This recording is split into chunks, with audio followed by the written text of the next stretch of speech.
손준 대표 이사님께서 등장하고 계십니다. 큰 박수 부탁드립니다.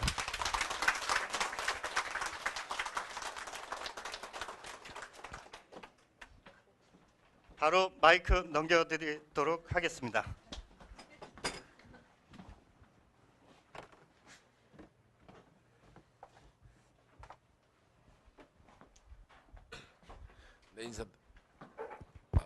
네, 인사드리겠습니다. 반갑습니다. 손준입니다.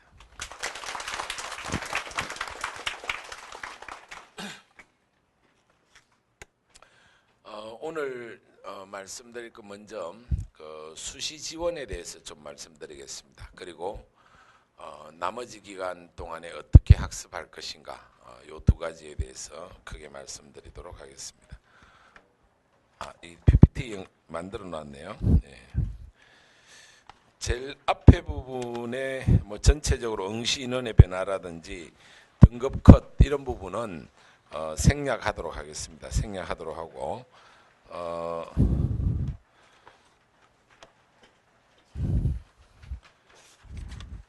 먼저 전체적으로 수시에 대한 이야기를 조금 먼저 하도록 하겠습니다. 이 페이지 표시가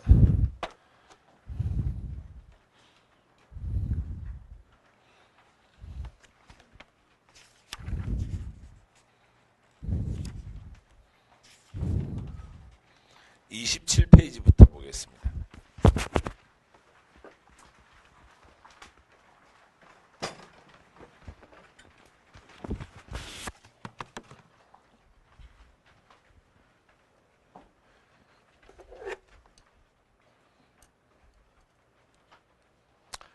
어, 2015 수시 모집 지난해와 달라진 점 중에 하나가 첫 번째 기억하셔야 될 게 원서 접수가 9월에 모두 끝납니다. 작년에는 수능 이후에 접수하는 대학들이 제법 있었는데 올해는 9월에 다 끝나기 때문에 작년보다는 오히려 약간 더 혼란이 올 가능성이 있습니다.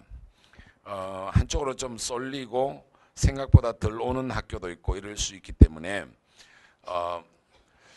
각 학교의 마감일에 맞추어서 마지막까지 전체적인 경쟁률을 잘 보고 쓰셔야 된다.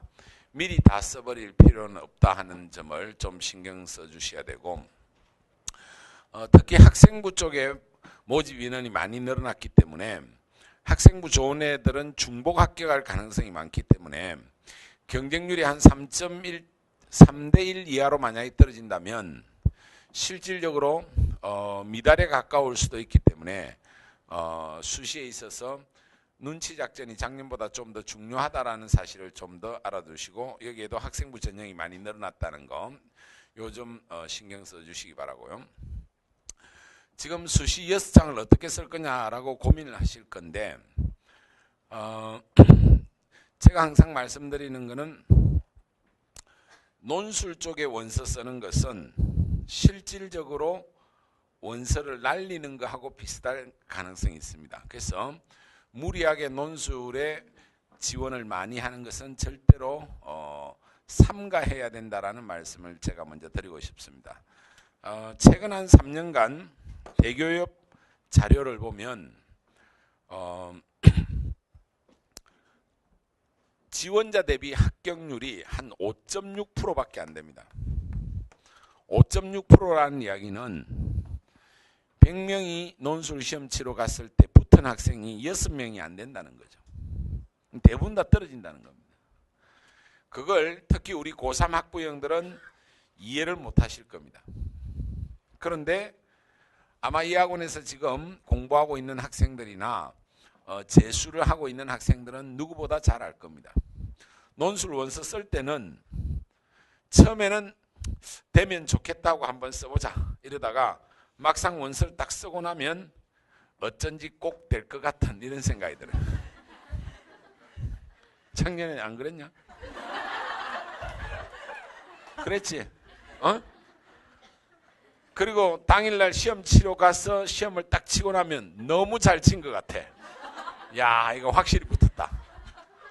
정말 어이없는 생각이 점점 합격 쪽으로 가는데 발표 당일날 보면 다 떨어지는 겁니다. 그리고 상위 6개 대학은 4.5%밖에 안 됩니다. 그래서 논술로 합격하겠다라는 생각은 가능한 한 안 하는 게 좋다. 어떤 학생이 합격하느냐? 정말로 수능을 잘하는 애들이 주로 합격합니다.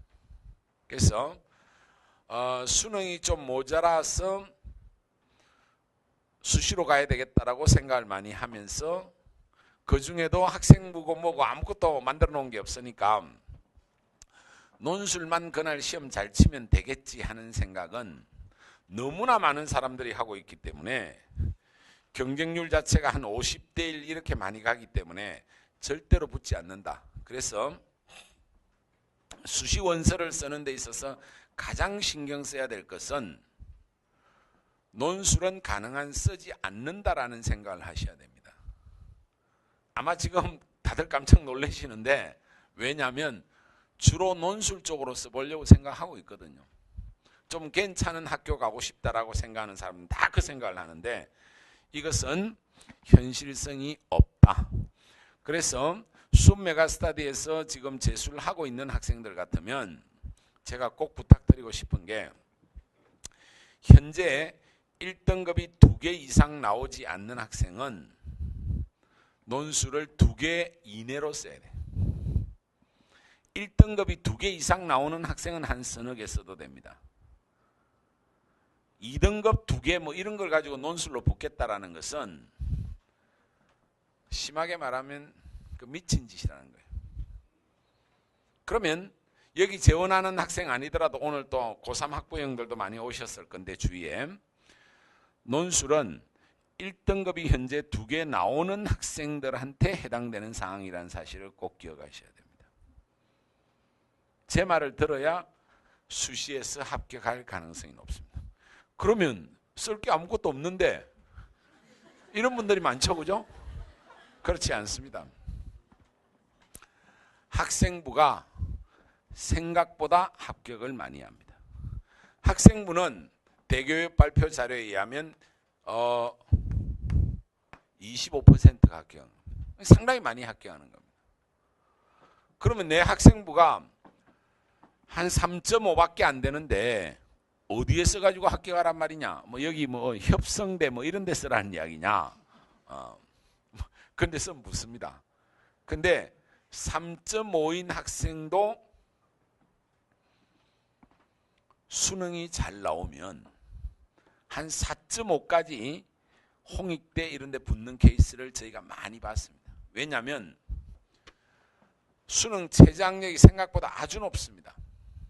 수능 최저학력이 2개 2등급이라든지 2등급 3개는 받기가 상당히 어렵습니다. 실제로. 지금 9월 모평보다 실제 수능 가면 더 떨어지거든요. 왜냐하면 응시자가 한 4, 5만 명 줍니다. 줄어들기 때문에 결국은 공부 못하는 애들이 빠져나가기 때문에 등급 자체가 현재 2등급 2개 놓으면 2등급 1개밖에 안 나올 가능성이 높아요. 그러면 이것을 마지막 순간까지 수능을 통해서 만회해가지고 2등급 2개나 3개를 만들었을 때 학생부 3점대, 4점대도 붙을 수 있는 대학들이 많이 있다. 그것은 여기 학원 오셔서 상담을 하면 수능 최저학력이 상대적으로 높은 대학들의 상황을 정확하게 알려주실 겁니다. 그럼 그 상담을 통해 가지고 우리 애가 학생부가 좀 나쁘다 하더라도 학생부 전형을 써야 됩니다. 지금 수시는 어떻게 돼 있냐면 수시라는 제도 자체가 본질적으로 무엇을 목적으로 하고 있느냐 하는 것을 알아야 됩니다. 수시는 여러분들을 수시로 대학에 잘 뽑아주려고 만든 제도가 아닙니다.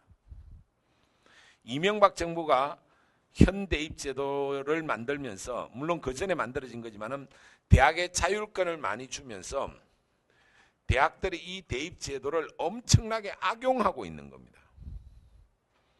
사실은 제가 볼 때는 이 일을 제가 한 28년째 하고 있는데 28년 동안 보아온 대학 입시 제도 중에서 최악의 제도입니다. 최악의 제도고 극단적으로 말하면 공정성이 가장 떨어지는 제도입니다. 특목고 애들한테 일방적으로 유리하게 만들어 놓았고 돈 있는 집 애들한테 아주 유리하게 만들어 놨어요. 어떻게 사회가 좀 더 공정하고 정의롭게 가는데 대입제도는 완전히 거꾸로 가고 있어요. 실제로 대학들은 온갖 꼼수를 지금도 계속 부리고 있는 거예요. 그래서 지난번 설명에서도 제가 말씀드렸는데 학생부를 쓴다 하더라도 상위권 한 대여섯 개 대학은 서울대나 연고대나 이런 주요 대학들, 서강대, 성대 이런 식의 대학들은 학생부 종합형은 노골적으로 특목고 애들만 뽑습니다. 심지어 서울대 같은 경우에도 80% 이상을 특목고 애들을 뽑고 있거든요. 학생부 평점을 별로 안 따집니다. 거기는 수능 최저 학력도 없어요. 아예 네가 어느 학교 출신이냐를 보고 뽑는 상당히 공정하지 못한 제도로 많이 바뀌어버렸어요. 그래서 일반고 학생들이라면 학생부 전형을 쓰려고 하면 상위권 대학을 쓸 때는 가능한 학생부 교과형을 써야 됩니다. 말은 학생부 종합형이라고 해놓고 학생부도 별로 안 보고 의학 실력이나 이런 걸 따지는 교묘한 전형으로 바꿔놨거든요.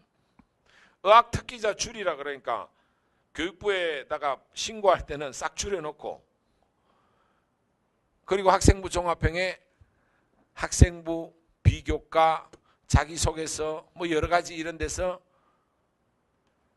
외국 살다가 온 학생들이나 특목 학생들에게 유리하게끔 뽑는 전형으로 살짝 바꿔놨어요. 이틀 전에 방송에서도 한번 노골적으로 이걸 깠습니다. 사실.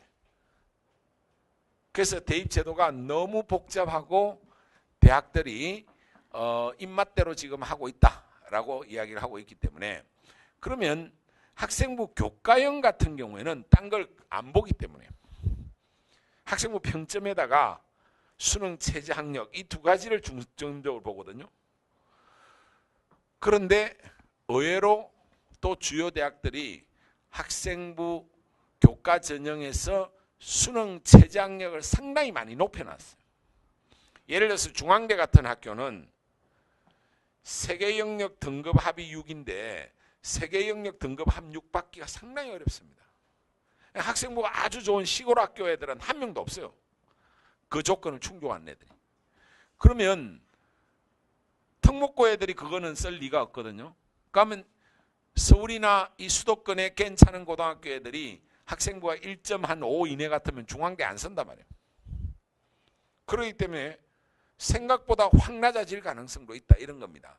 그래서 그런 사항을 잘 고려해서 수시의 원서는 가능한 한 학생부로 써야지 내 학생부가 지금 이미 다 망가졌다 생각하고 학생부를 버리고 나머지에서 생각하면 논술하고 적성고사밖에 없단 말입니다. 작년에 그렇게 많이 썼잖아, 그지? 그치? 하나도 안 붙었잖아.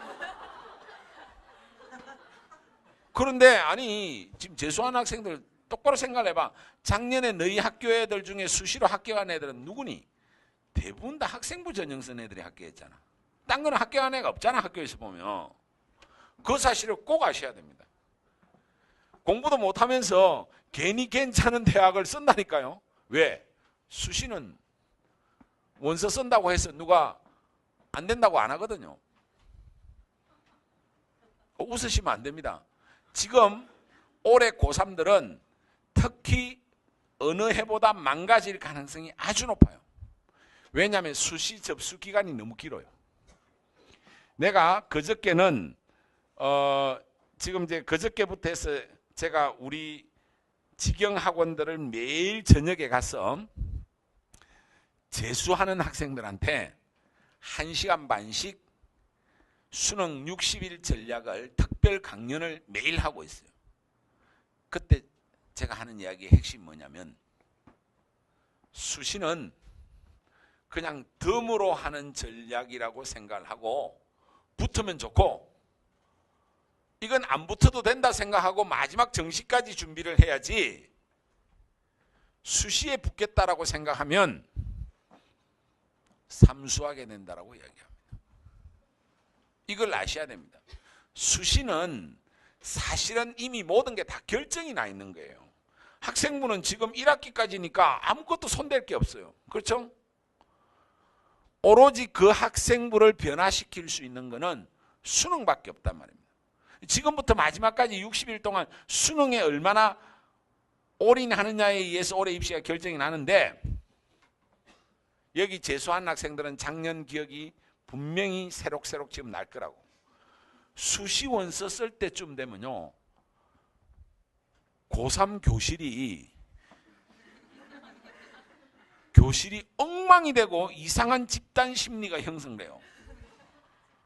막 자기소개서 쓰면 자기를 멋지게 소개하니까 야 이거 멋지게 봐줄 것 같은데 막 될 것 같은 느낌도 들고, 이게 작년에는 한 일주일도 안 되는 기간에 원서를 썼는데 그 일주일 동안에 공부를 하나도 안 해요. 애들이 원서 들고 왔다 갔다 하면서 서로 막 어디가 될 것 같고, 실제로 어떤 학생이 여기 아주대도 못 갈 학생이었는데 교실에서 서로 이야기하다 보면 자꾸 업돼 업. 그래서 건국대는 갈 것 같아. 그러다가 아니야, 성대도 어쩌면 될지 몰라. 미친놈들이 이상한 짓을 해요. 그게 학생만 그러지 않아요. 어머니도 똑같이 그래. 그래서 고3 어머니께 연락을 하다가 집에 이번에 수시 어디 있어? 이러니까 이번에 동국대 하나 쓰고 그 다음에 성대, 서강대까지 쓸까 지금 막 고민하고 있어. 그래서 그 엄마가 아들한테 물어봤어. 야, 걔 그렇게 공부 잘해? 하니까 아니, 걔 가천대 가면 잘 갈 건데. 그 정도 수준 애들이 그렇게 업이 돼요.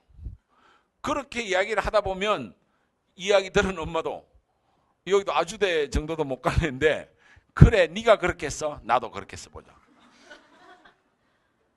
사실은 수시 원서를 6장 쓰는 제도가요, 예전에는 제한이 없었거든요. 제한이 없어가지고 내가 29장 쓰는 놈도 봤고, 웃지 마세요, 가장 많이 쓴 경우에 56장 쓰는 경우도 봤어요. 56장 쓴 학생이 몇 개 대학 붙었을 것 같아요? 한 개도 안 붙었어요. 29개 쓴 애도 한 개도 안 붙었고, 이 제도는 제가 생각할 때는 이거 왜 만들었는지 이해가 안 돼요. 그래서 이 제도에 대해서는 오래전부터 계속 비판을 해왔기 때문에 이명박 정부 마지막 해에, 이명박 정부 마지막 해면 지금 3년 전이잖아요. 그죠? 청와대 비서관이 저한테 찾아왔더라고요. 이 제도를 가지고 당신이 설명할 때마다 그렇게 까는데 좀 그만하면 안 되겠냐. 대신 가면 대안을 한번 이야기해봐라. 우리가 최대한 수용하겠다. 그래서 내가 두 가지를 제안했어요. 하나는 수시 원서 전형료, 대학 전형료 없애라. 아니, 대학 원서 쓰는데 왜 돈을 내야 돼? 기업에 원서 쓰면요, 돈 냅니까? 원서 내고 1차 합격해가 면접하러 가면 면접 마치고 나면 하루 수고했으니까 일당 준다니까요. 밥값도 주고 차비도 줍니다. 모든 기업들이. 아니, 그보다 훨씬 더 미래의 한국을 책임질 젊은이들이 어떤 대학에 가서 논술 시험을 치면 그 대학이 고마워해야지. 거꾸로 20만 원씩 줘야 되는 거 아니에요? 아니, 생각을 바꿔보십시오. 이게. 그래서 너 왜 이런 미친 짓을 하냐. 이것만, 대입 전형료만 없애면요, 대학들이 이런 짓 절대로 안 합니다. 이거 없애라. 그러니까 최대한 노력해 보겠습니다. 근데 이건 하나도 실현 안 됐어. 두 번째, 수시 원서 3장으로 줄이라. 이거 6장, 그 당시에는 제한이 없었거든요. 50여 장까지 쓰는 놈이 나오고, 이거 수시 원서 써가지고 대학들 공돈 생기는 거 아니냐. 사실은 주요 대학들은 수시 정시까지 하면 전형료 수입이 1년에 100억씩 들어옵니다. 이런 사기치는 짓 그만해야 되는 거 아니냐. 너 정부가 뭐 하는 짓이냐. 최대한 반영해 보겠습니다 하고 나온 결과가 수시 원서 6장으로. 6장이면요 이거 엄청 많이 쓰는 겁니다. 지금 현재 매년 고등학교를 졸업하는 학생하고 4년제와 전문대까지 해서 입학생 수하고 하면요 미달입니다. 미달. 매년 55만 명의 대졸자가 노동시장에 쏟아지잖아요. 지금 얘들 55만 명 안 된단 말입니다. 근데 더 좋은 대학 가겠다는 재수생이 한 10만 이상 12만 결합되고 이렇게 해서 실질 경쟁률이 한 1.2대 1밖에 안 되는데 이걸 6장씩 쓰게 하고 물론 지방에 사립대나 전문대 좀 수준이 떨어지는 데는 안 넣으니까 그래도 실질 경쟁률이 1.5대 1을 절대로 넘어갈 수 없어요. 그런데 수시는 원서 써놓으면 다 30대 1, 50대 1, 100대 1이잖아. 학생부 전형도 낮아야 8대 1이에요. 이 말이 안 되는 제도 속에 쏟고 있단 말입니다. 그런데 묘하게 기분을 좋게 해주는 게 있잖아. 내 수준은 이거밖에 안 되는데 마음대로 쓰게 하니까 자꾸 쓰다 보니까 기분이 좋아지는 거예요.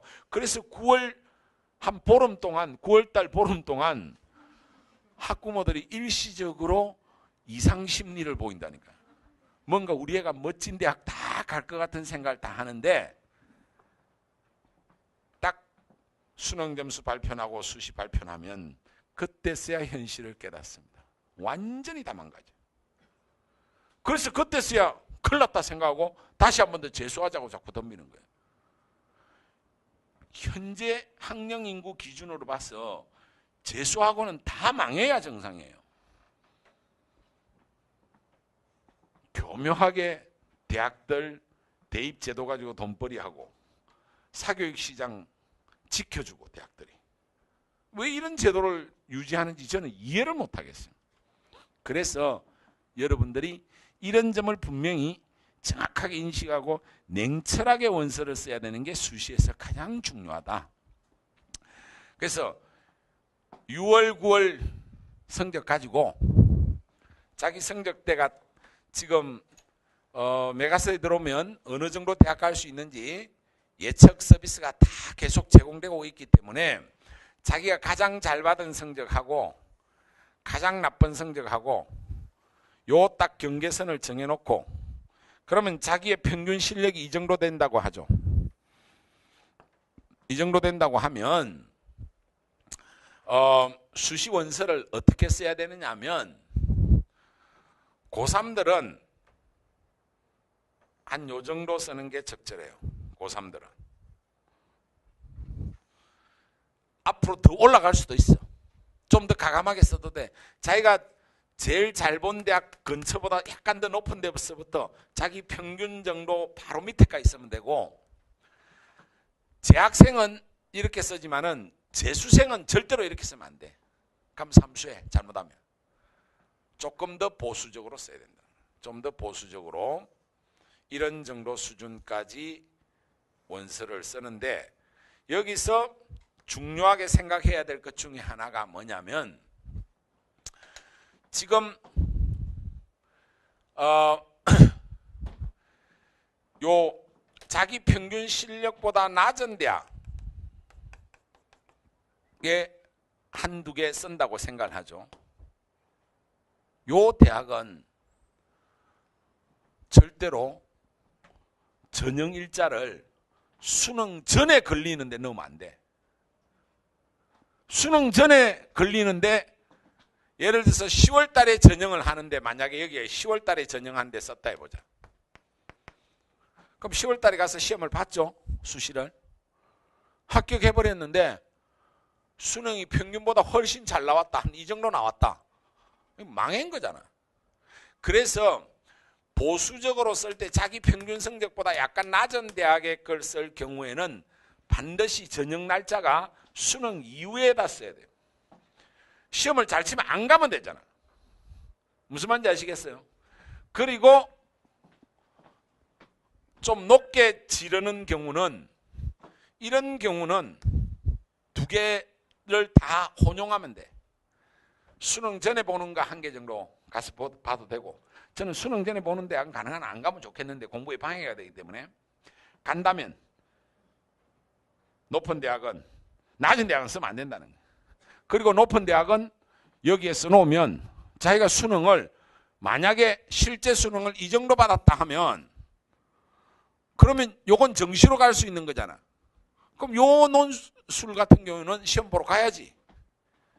수능 이후에 11월 22일이나 23일 날 가서 합격하면 행복한 거고 떨어지면 정시로 가면 되니까. 무슨 말인지 아시겠어요? 수시 전략은 이거밖에 없어요. 수시 전략은 어떻게 조합을 하느냐. 수능 전에 보는 대학은 절대로 너무 낮은 데 쓰면 안 된다. 합격하면 수능 잘 본 게 엄청나게 후회가 될 거다. 그리고 좀 높은 대학은 수능 보기 전이나 보고 나서나 그건 두 개 다 해도 된다. 그래서 수능을 가지고 수시를 보러 갈 거냐 말 거냐의 전략을 세워야 된다. 그 정도는 알고 있지, 그지? 그리고 수시 전형은 학생부 전형밖에 없다라고 생각하는 게 정답이다. 논술은 그야말로 덤으로 보는 전형이고 논술은 수능을 아주 잘하는 애들만 보는 전형이다. 1등급이 2개. 안 나와도 1등급 1개, 2등급 2개. 이 정도 나오는 애들이 논술 보러 가는 거지. 논술로 만회하겠다라는 생각은 터무니없는 생각이다. 그래서 메가스터디가 최근 3년간 논술로 합격한 학생들을 추적을 해봤어요. 저희가. 논술로 합격한 학생들의 합격에 영향을 가장 많이 준 요소가 뭐냐? 뭐하고 상관도가 가장 높냐 보니까 수능 성적하고 상관도가 가장 높아요. 수능 성적 높은 애가 논술로 붙더라는 거예요. 그러면 논술 공부량을 가지고 비교를 해보니까 상관도가 하나도 없어. 고1, 2부터 준비한 애나 수능 직후에 일주일 준비한 애나 합격률 다 똑같아요. 별 차이가 없어요. 그 말은 무슨 말이냐면 논술 시험이라는 게 글쓰기 시험이 아니고 사고력 시험이기 때문에 평소에 공부 잘한 애가 논술 문제에 대한 어느 정도 유형 파악만 하면 똑같은 결과가 나오더라는 거죠. 근데 논술 학원에서는 그렇게 이야기 안 합니다. 그렇게 하면 논술학원 망할 거 아니야. 그렇죠? 논술 학원이나 논술 강사는 절대로 그렇게 이야기 안 합니다. 내한테 배우면 합격한다라고 이야기해. 다 거짓말입니다. 그럼 니한테 배운 놈 중에 몇 프로 붙었는지 물어보세요. 5%라고 이야기할 겁니다. 그래서 제가 왜 이야기를 계속 하느냐 하면 늘 설명할 때마다 하는 이야기예요. 고3들이 매년 논술로 정말 터무니없이 돈 날리고 시간 날리고 그것 때문에 수능도 날린단 말이에요. 지금 수업 메가스터디에 와 있는 학생들 중에 상당수가 수시에서 논술과 적성고사로 떨어진 애들이 대부분이에요. 그치? 솔직히 말해. 그치? 학생부는 별로 쓰지도 못했잖아. 내가 네 성적을 안다고. 그런데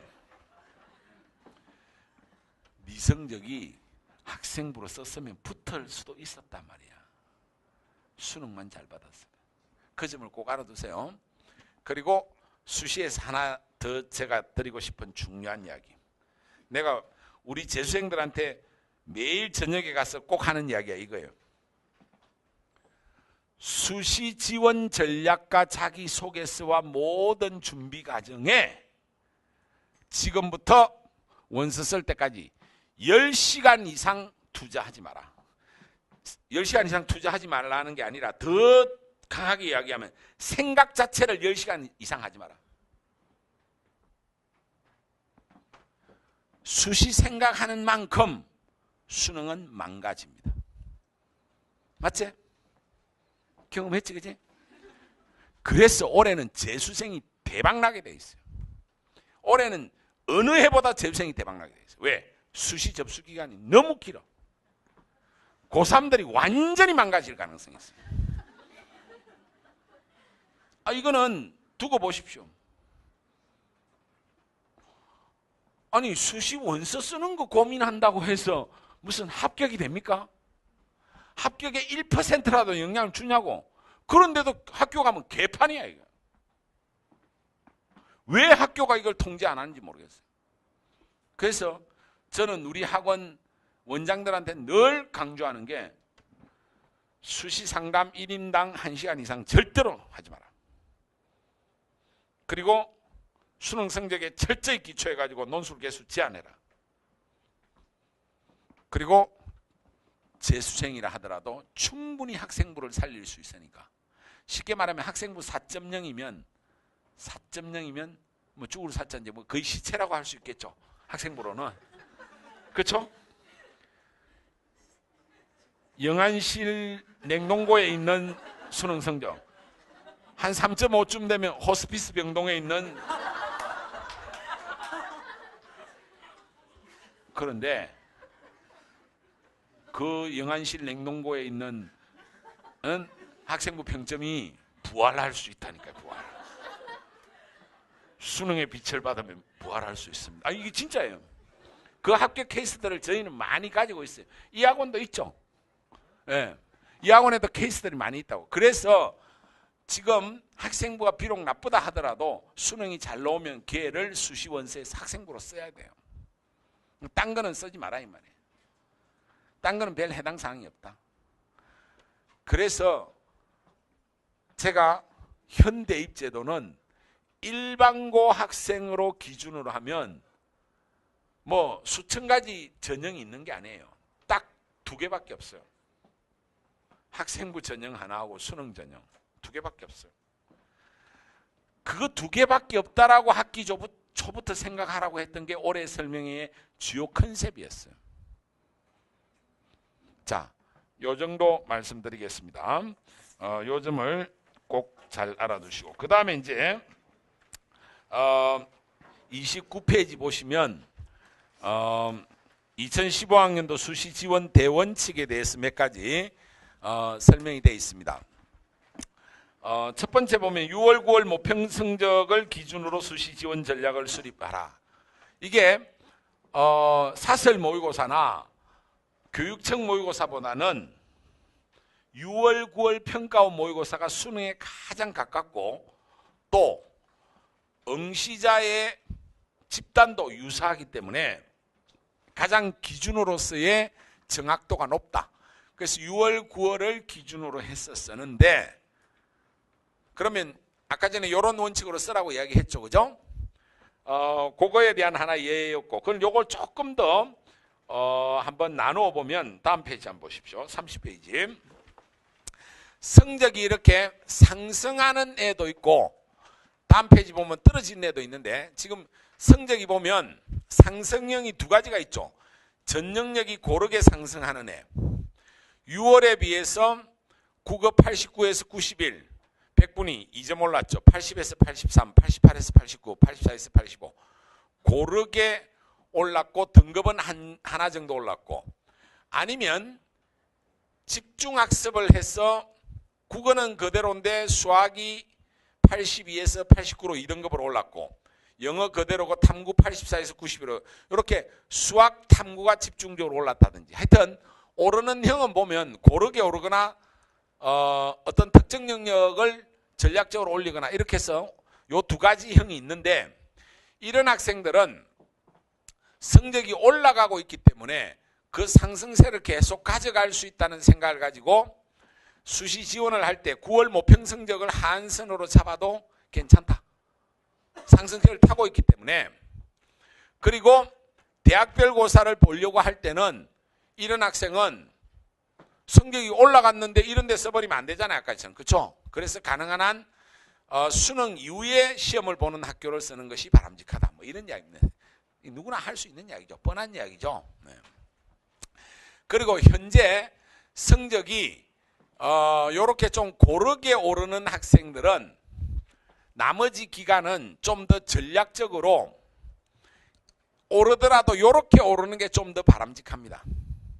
왜 그러냐면, 지금 예를 들어서 얘가 만약에 이과생이라고 하면 처음에 2, 3, 3, 3 이렇게 나오던 게 수학이 3등급에서 2등급 되고 탐구가 2등급 되는데 2등급 점수도 괜찮게끔 올라가고 있단 말입니다. 요 92 정도는, 89는 아슬아슬하지만은, 이런 학생은 대부분 이과에서는 정시에 가더라도 수학과 탐구에 가중치가 많이 주어지기 때문에 전략적으로 이렇게 올리는 게 더 좋고, 또 수능 최저 학력을 따질 때도 2등급 2개 또는 2등급 3개 이렇게 할 때는 얘가 3개가 되잖아요. 근데 얘 같은 경우는 2등급 2개밖에 안 되잖아요. 그렇죠? 그래서 똑같은 비슷한 백분위가 나오더라도 이렇게 올리는 것이 수시에 있어서 최저 학력을 맞추기도 좋고, 또 이과생으로서 가중치 주는데도 바람직하다는 거죠. 그러니까 이과생은 수학 과탐에 좀 더 집중하는 것이 맞다.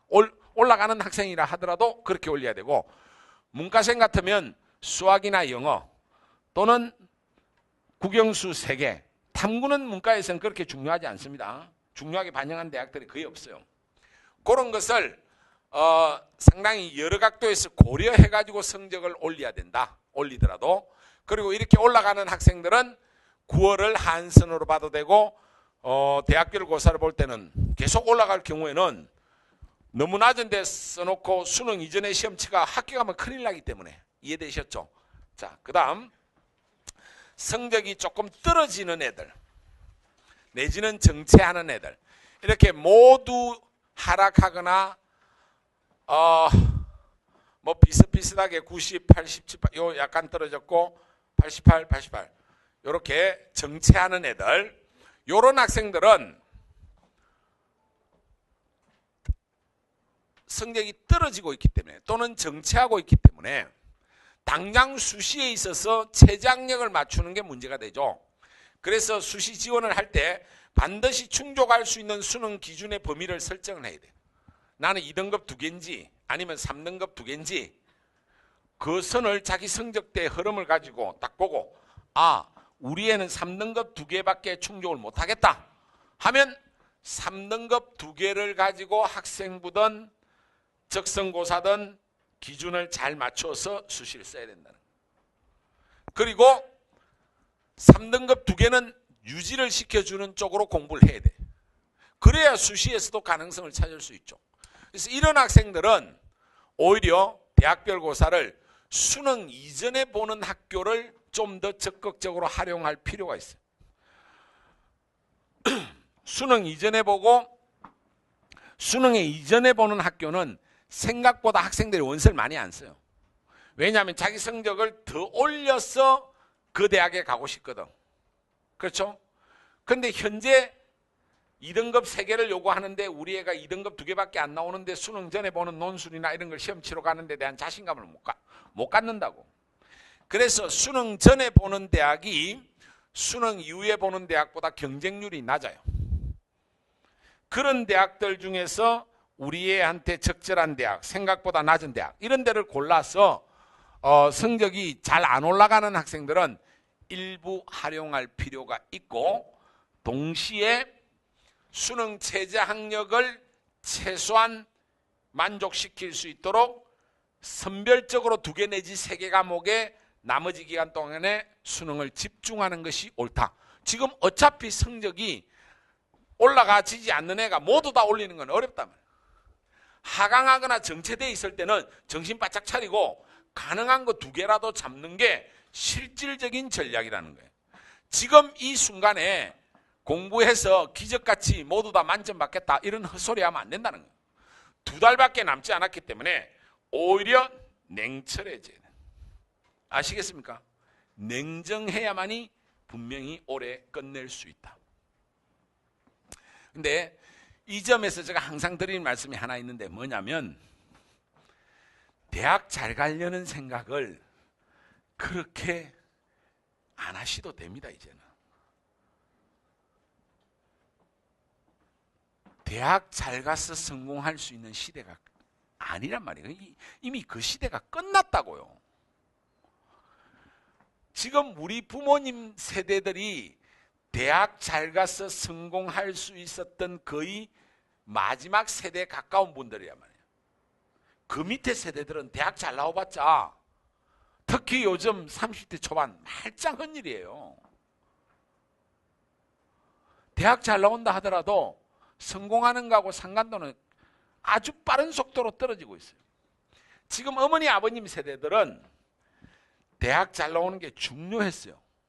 왜 그랬는지 우리가 한번 생각을 해보고 자녀들의 대입에 대해서 고민을 해야 돼요.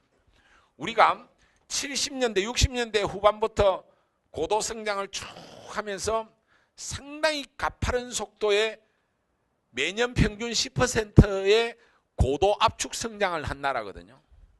그러니까 80년대 중후반 이럴 때는 대학만 나오면 여기저기서 서로 데려가려고 그랬어요. 왜? 매년 10%씩 70년대 한 20년 30년 가까이 성장을 하면 평균 10% 물론 안 좋았던 데도 몇 년 있습니다만 평균 10% 성장한다는 것은 매년 기업이 10%씩 늘고 일자리가 10%씩 는다는 거 아닙니까? 그렇죠?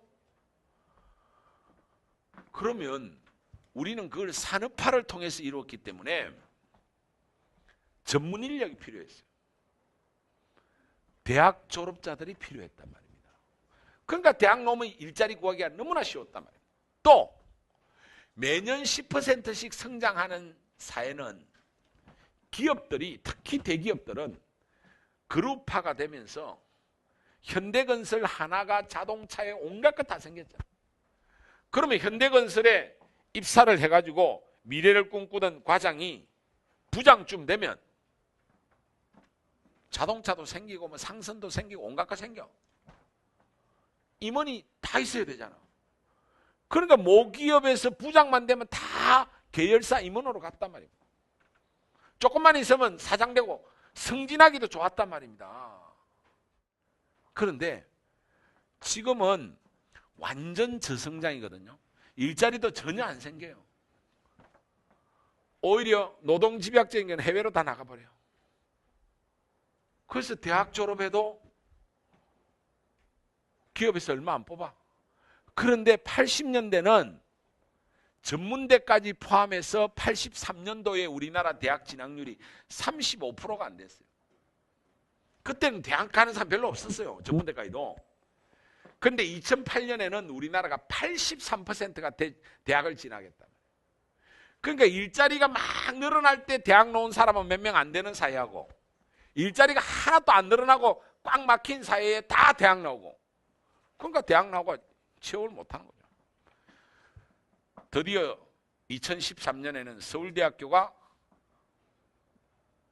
군에 가고 대학원 가는 애들 다 빼고 순수하게 취업하려고 한 학생들 중에 32% 가까이가 취업을 못했어요. 서울대를 졸업해도. 서울대 경영대를 졸업해도 취업이 안 돼요. 이제는 대학을 잘 나온다고 해서 옛날처럼 그렇게 성공이 보장되는 시대도 아닙니다. 옛날에는 일자리도 구하기도 쉬웠고 자고 일어나면 기업도 늘어나고 그 기업에서 임원도 되고 셀러리맨의 신화가 가능했는데 이제는 대학을 졸업해도 일자리도 없고 취업도 잘 안 되고 막상 취업이 돼도 꽉 정체되어 있고 기업도 더 이상 성장이 안 되기 때문에 임원되는 거는 하늘의 별 따는 겁니다. 생각을 바꿔야 돼요. 젊은이들이 대학 가면 내 미래가 보장된다는 생각을 하는 거는 정말 미친 짓이에요. 대학은 진짜 내가 공부를 하러 가는데요. 그리고 진짜 거기서부터 내 인생을 주체적으로 고민하면서 뭘 할 것이냐에 대한 고민을 제대로 하기 시작하는 거지. 옛날에는 대학만 나오면 모든 것을 성공한다. 그게 한때의 우리나라의 어이없는 신화였단 말입니다. 그건 말이 안 되잖아요. 젊은 놈이 대학만 나오면 어떻게 인생이 19, 20살에 결정이 납니까? 우리나라가 한때 그랬단 말입니다. 근데 지금은 절대로 너희 때는 아니란 말이에요. 그래서 대학 잘 들어가려고 하는데 에너지 이렇게 쏟지 말라는 거예요. 자기 실력에 맞춰서 대학 가세요. 이제 대학 가서 그때부터 인생을 제대로 탐색하고 어떻게 살 것인가, 무엇을 할 것인가 진짜 고민을 하면서 자기 인생을 만들면 우리 부모님들이 제시하는 답이 아닌 훨씬 창조적인 답을 얻을 수 있어요. 여러분들은 어떤 면에서는 부모님 말을 들으면 안 돼요. 부모님들의 경험은 한국 사회의 특수한 잘못된 경험이에요. 제 말이 틀립니까? 맞는 이야기죠. 얘들은 인생을 진짜 제대로 준비하고 치열하게 준비해야 돼요. 예전에는 서울대만 나오면요, 아니 공부 좀 잘했다고 이 사람이 진짜 훌륭한 사람인가? 옛날에는 서울대만 나오면 실패하기 어려웠던 사회예요. 그런 사회는 잘못된 세상이죠. 그러다 보니까 곳곳에 지금 문제가 터지는 거예요. 우리가 짧은 시간에 이 사회가 고도 압축 성장을 하면서 모든 문제들이 지금 다 터져 나오는데, 앞으로 진짜 멋진 대한민국을 만들려고 하면 지금 우리 젊은 세대들이 이제 제대로 하나씩 준비하면서 새로운 어떤 질서를 만들어야 돼요. 다들 의사 되려고 하고 삼성 현대 들어가려고 하고 하는 이 생각이 이제는 불가능한 생각이거든요. 55만 명이 노동시장에 쏟아져도 10만 명도 안 되는 일자리를 가지고 싸우면 안 되는 거죠.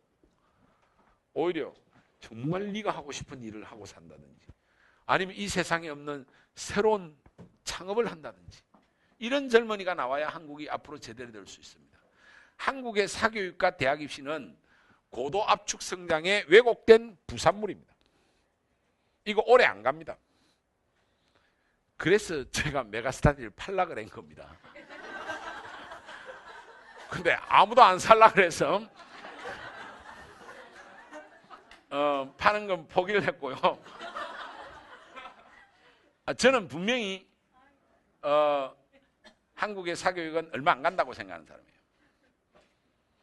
이거는 잘못된 생각이란 말이에요. 대학 진학에 열을 올리는 거는 어떤 면에서는 잘못된 투자라는 거예요. 그래서 이야기를 왜 드렸냐 하면, 제가 한 5분 드렸는데, 수시 원서 쓸 때 막 옆집에서 어쩌고 막 원서 막 질러대고 이런 허망한 데 휘둘리지 말자. 냉정하게 우리 애 실력에 맞도록 쓰고, 좀 안 좋은 대학 간다고 해서 인생 성공 못하는 거 절대로 아닙니다. 당당하고 정직하고 양심적이고 정의로운 사람이면 성공합니다.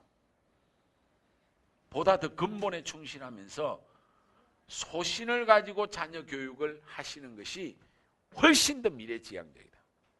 어느 대학 나오냐? 그런 거 앞으로 그렇게 크게 작용 안 할 가능성이 분명히 있습니다. 물론 아직도 명문대 나와가지고 성공한 사람들은 그 단맛을 못 잊어서 자녀들한테 엄청나게 아직도 투자를 합니다. 근데 사교육도 제가 우리나라에서 지형도가 바뀌는 걸 보면요, 사교육이 경제적으로 좀 떨어지거나 이런 지역은 이제 사교육이 거의 사라지고 있어요.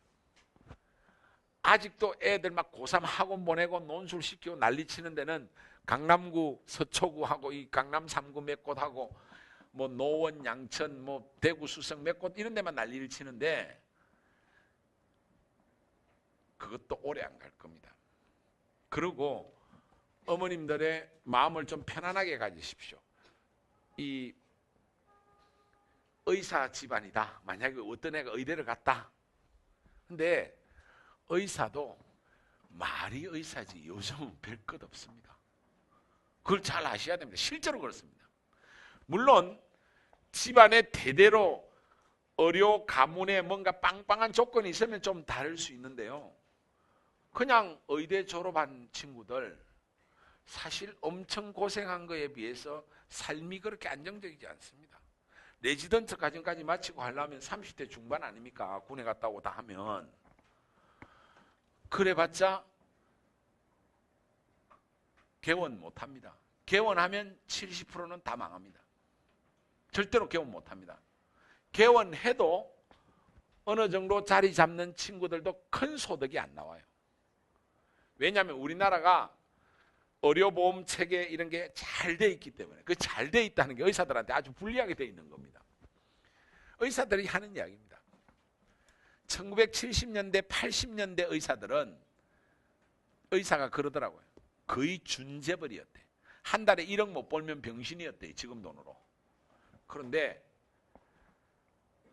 2000년대 정도 들어오면 한 달에 2, 3천만 원 버는 의사, 꽤 잘 버는 의사래요. 그러면 고생한 거 생각해 보면 지금은 한 1,000만 원 버는 게 평균 수준이야. 그럼 1,000만 원이 큰 돈이라고 생각하시면 안 됩니다. 그 사람들 입장에서. 왜? 기대치도 있고 30대 중반까지 투자한 돈까지 다 계산해 보면, 그래서 제가 이런 계산을 한번 해봤어요. 어떤 애를 어릴 때부터 사교육에 휘둘리지 말고 초등학교부터 씩씩하게 자연과 함께 잘 살아라 하고, 부모님이 그 애를 위해서 초등학교 3학년 때부터 사교육비에 들어갈 돈을 적금을 다 넣어줘 보십시오. 군에 갔다 오면요 한 2, 3억 됩니다. 그거 잘 관리하면.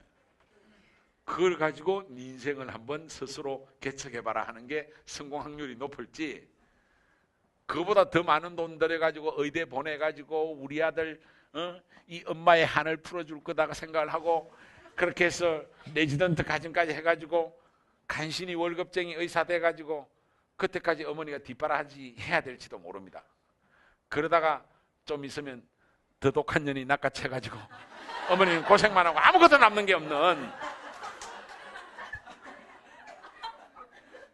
그래서 실제로 아니 이게요, 제 주위에 그런 분들이 많이 있어서 하는 이야기예요. 그리고 로스쿨 가가지고 로스쿨 가 있는 아들, 딸 데리고 있는 친구들 엄청 많거든요.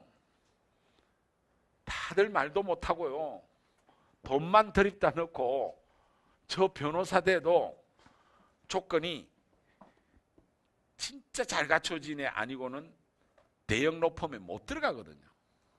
그럼 오갈 데 없으면 서초동 일대요 100만 원, 200만 원 변호사 아주 길가에 밟히고 있다니까요. 사회가 성숙해지면 직업 간 임금 격차도 줄게 돼 있고, 그리고 어떤 형태로든지 사회 정의의 차원에서 분배 정의를 추구하려고 할 수밖에 없어요. 사회가 옛날과 같이 그냥 대박 치고 이런 일은 안 일어난다니까. 이제는 대박은 누가 치느냐 하면 약간 똘끼가 있는 놈들만 대박을 칠 수 있어요. 세상이 완전 똘끼 있어가지고 무슨 연예인이 됐다든지 아니면 미친 듯이 게임만 하다가 프로게이머가 됐다든지, 이게 모범생이 쉽게 잘 살 수 있는 세상이 아니란 말이에요. 그냥 모범생은 평균 수준으로 안정되게 살 수 있는 세상으로 가고 있단 말입니다. 아시겠습니까? 그래서 대학 진학에 대해서 조금 더 캄다운 하시고 우리의 실력에 맞춰서 가도 충분히 행복할 수 있다. 제 말을 꼭 한번 새겨주십시오. 자, 수시 정리하겠습니다. 논술, 수능 엄청 잘하는 애가 봐야 됩니다. 1등급 2개, 적어도 1개 이상은 나와야 돼. 그렇지 않는 학생은 절대로 논술 1개 아니면 2개, 아니면 안 쓰는 게 좋다. 그런데 1등급 2개 나온, 2개 정도 나온 학생은 논술 한 서너 개 써야 돼요. 왜냐하면 얘는 붙을 가능성이 높기 때문에. 그리고 가능한 한 일반고 학생들은 학생부 전형으로도 충분히 붙는다. 거기에 전략을 집중할 필요가 있다. 그 다음에 아까 전에 어떤 식으로 조합을 해야 되고, 자기 평균 성적보다 많이 낮은 데를 수능 전에 수시 전형을 보러 가면 안 된다. 붙으면 큰일 난다. 뭐 이런 것들 신경 써주시고, 성적이 상승한 애, 하강이나 정체한 애들의 특징을 말씀드렸습니다. 이런 것들 잘 고려해 주시면 좋겠고, 반드시 6개를 다 써야 된다라고 생각하실 필요는 없다. 몇 가지만 한 서너 개 정도만 쓰셔도 된다. 그 뒤에는 이제 좀 더 디테일한 이야기들이 있는데, 뭐 예를 들어서 면접을 본다 하더라도 동일한 면접 방식을 중심으로 해서 써라, 뭐 이런 이야기를 했는데, 뭐 저는 뭐 별로 그런 거 중요하다고 생각 안 하니까 생략하겠습니다. 여러분들이 참조해 주시면 좋겠습니다. 그 다음에 이제 이거보다 훨씬 더 중요한 거, 남은 기간 동안 어떻게 공부할 것이냐. 자, 어떻게 공부할 것이냐 하기 전에 성적이 어떤 식으로 변하느냐 하는 것부터 여러분들이 좀 알아두셔야 됩니다. 대체적으로 고3들은 3월 서울시 교육청 모의고사부터 쭉 떨어집니다. 그렇죠? 지금 성적이 계속 떨어지고 있죠. 물론 이렇게 떨어지진 않죠. 올라갔다 떨어졌다 이런 식으로 추세가. 근데 성적이 대체로 어느 정도 쭉 떨어지는 것은 그렇게 특이한 현상이 아니다. 어느 정도는 정상적이라고 생각하셔야 돼요. 왜냐? 이걸 아셔야 돼요. 3월 달에 보는 서울시 교육청, 4월 달 경기도 교육청 이런 시험은 재수생들이 같이 안 본단 말이에요. 고3끼리 경쟁을 했으니까 등급이 잘 나와요. 6월부터 멘붕이 오기 시작했어. 이번 9월 성적표 나오면 더 충격일 겁니다. 그렇죠? 그래서 어느 정도 성적이 떨어지는 것은 시험 보는 집단이 다르기 때문이다. 그리고 최종 수능은 더 떨어질 수 있다는 걸 아셔야 됩니다. 왜냐? 6월, 9월보다 재학생이 계속 줄어듭니다. 실업계 고등학교 애들이 3, 4월 달에는 대학 가겠다라는 애들이 5, 6만 명 정도 됩니다. 그런데 수능에는 2만 명도 안 봐요. 그러면 엄청 줄어버리는 거죠. 직업탐구 선택한 애들이. 걔들이 공부를 못한 애들인데 요즘 또 실업계 고등학교 애들이 대학 진학을 포기하는 비율이 훨씬 더 높아졌잖아요. 8등급, 9등급을 받쳐주던 애들이 빠져버리니까 7등급짜리가 9등급 되고 5등급짜리가 7등급 되고 당연히 등급이 떨어지게 돼 있는 거예요. 아시겠습니까? 그래서 미리 마음의 위로를 잡아 놓으셔야 돼요. 우리 애가 현재 3, 4등급 나오면 3, 4등급 나오면 수능에 가서 5, 6등급 나올 수 있습니다. 아시겠습니까?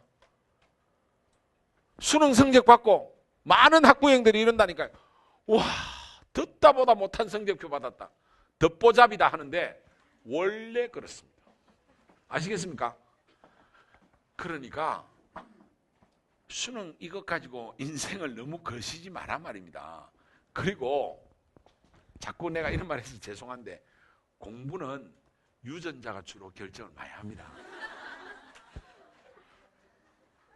후천적 노력이 그렇게 크게 영향 안 줍니다.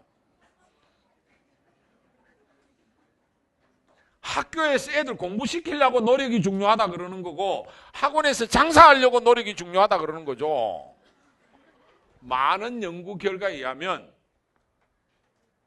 선천적 요소가 크게 작용한다라고 연구 결과들이 나와 있습니다. 그러니까 예를 들어서 엄마 아빠가 오늘 집에 가서 서로 과거를 또 성적이 안 좋을수록 서로 이야기 못한 부분이 있잖아요. 그죠? 네, 어머님들 몇 분 고개 까딱까딱 하시는데 오늘 저녁에 마음 편안하게 이야기하다 보면 아들, 딸 문제가 다 해결이 돼. 아, 그건 내 때문이었고 이건 네 때문이었고 그렇네. 이것 가지고 우리 인생 이렇게 너무 걸지 말자. 그리고 얘가 뭘 잘할 수 있는지 어떻게 행복하게 해줄 수 있는지 그 고민을 하셔야죠. 그게 1차적으로 필요하다. 그래서 성적이 좀 떨어지는 건 정상적이다. 그런데 이거보다 훨씬 더 중요한 게 있어요. 그런데 왜 재수생은 성적이 올라갈까? 그럼 재수한 놈들이 다 유전자가 좋은가? 여기에 현행 입시 제도에 엄청난 특수성이 있어요. 일반적인 공부의 그런 선천적 요소라든지 객관적 조건 말고 이 대입 제도가 요상해가지고 너무너무 잘못된 대입 제도가 돼가지고 고3들이 스스로 엄청나게 많은 학생들이 망가져버려요. 고스톱으로 하면 잡벅을 많이 해. 진짜입니다. 이 대입제도는 뭔가 환상을 심어주거든요. 공부를 좀 못해도 갈 수 있는 것처럼 해놨잖아, 수시가. 그거 다 거짓말이에요. 그리고 입시 전략가들이 자기 상품 팔아먹기 위해서 이제 대학 가는 길은 한 가지 길이 아닙니다. 여러 가지 방법이 있습니다. 학생에게 맞춤형 전략을 하면 합격합니다. 해가 컨설팅해서 돈 번단 말입니다. 그거 다 사기예요. 대학 잘 가는 게 딱 한 개밖에 없어요. 공부 잘하는 거예요. 그 외의 걸 주장하는 사람이 있다면 이건 사기예요. 그런데 왜 사기가 통하냐? 공부 잘하는 애는 극히 일부거든. 다 못하니까 통하는 거예요. 그래서 다들 컨설팅 한 번씩 다 받아봤어. 아닙니까? 그 효과 있습니까? 그래서 고등학교 3년 동안 공부에 올인을 해야 될 놈들이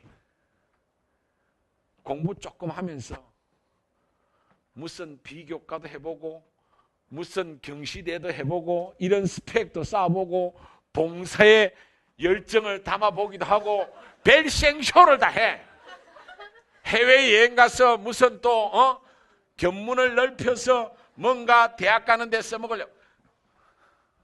그래서 저는 정말로 간절한 소망이 뭐냐면 이 대입제도가 정말 없어지면 좋겠어요. 실제로 많은 국민들한테 이거 여론조사를 해보면요, 학력고사 시절이 가장 좋았다 그러거든요. 그런데 꿈쩍 안 하잖아요, 대학들이. 왜? 그럼 대학이 망해, 그렇게 하면. 1년에 100억씩 어디서 들어올 건데?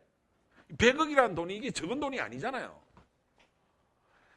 대학은요, 교육부로부터 1년에 수십억씩, 100억씩 보조금 받죠. 기업들에 가서 뜯어먹죠. 학생 등록금 받죠. 별별 짓을 하면서 대학들은 유지한다고요. 실제로 그래요. 그러면서 학생들까지 혼란에 빠뜨리면서 대입제도를 만들어 놓은 게 저는 이해가 안 되는데 하여튼 그렇게 돼 있어요.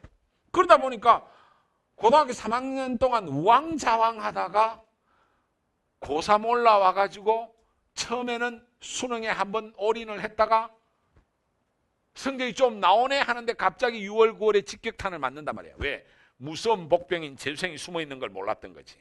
거기다가 9월 모평에는 반수생까지 나타난다. 그래서 9월 모평 딱 치고 나서 이제 끝났다. 안 된다. 수능은 못 간다. 수시로 65%나 뽑네. 이야, 좋은 제도 있네. 야, 이거 아무 조건도 없네. 한양대 논술.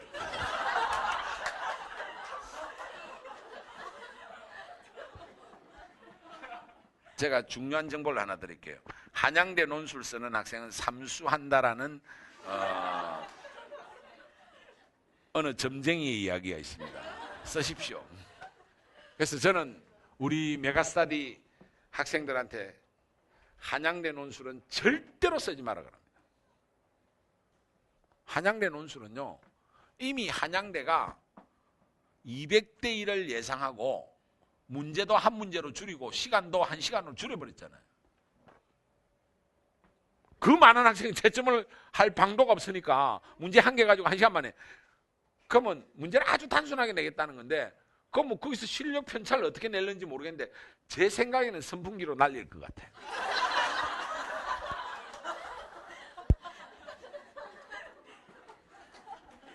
그래서 오늘 오신 분들한테 꼭 당부하고 싶은 것 중에 하나는 한양대 수시는 어떤 것도 쓰지 마십시오. 학생부고 뭐고 아무것도 쓰면 안 돼. 이 학교는 아예 노골적으로 전형료 수입을 하면 땡기겠다라는 각오를 가지고 있어요. 그런데 왜 우리가 거기 휘말립니까? 그런데 왜 로또를 사는지 이유가 안 되는, 이유를 모르겠는가 하고 똑같은 거야. 난 로또 사는 사람들이 도대체 이유를 모르겠어. 그거 똑같아요. 근데 하지 마십시오. 하여튼 이렇게 대입을 혼란스럽게 만들어 놓고 특히 고3들은 몇 번의 고3 기간에 충격이 일어나요. 6월 달에 완판치 많고 9월 달에 어퍼컷 하나 맞고 그 다음에 그러기 상태에서 우왕좌왕 해버리기 때문에 우리나라 고3들 중에 9월 모평 이후에 집단적으로 성적이 하락합니다. 공부를 안 해요. 뭔가 딴 거 찾는다고. 그러니까 재수생들은 작년에 그 경험을 딱 해봤거든. 지가 네가 그랬잖아. 이게 바보 병신이 아니면 그 짓을 안 한다고요. 그 정상만 딱 지켜도 성적이 올라가는 거예요. 그래서 저는 재수생들한테 그렇게 이야기합니다. 네 자리만 지키고 있으면 네가 성적을 올려서 올라가는 게 아니라 많은 재학생들이 스스로 성적을 하락시켜주기 때문에 상대적으로 올라가는 거예요. 그래서 재수생이 성적이 잘 나오는 거예요. 그래서 요즘은 재수하면요 90%는 성적이 올라갑니다. 재수생이 공부를 잘해서도 있지만은 가장 중요한 이유는 이 입시 제도의 대부분의 고3들이 어문짓을 해가지고 성적이 떨어져 주기 때문이란 말입니다.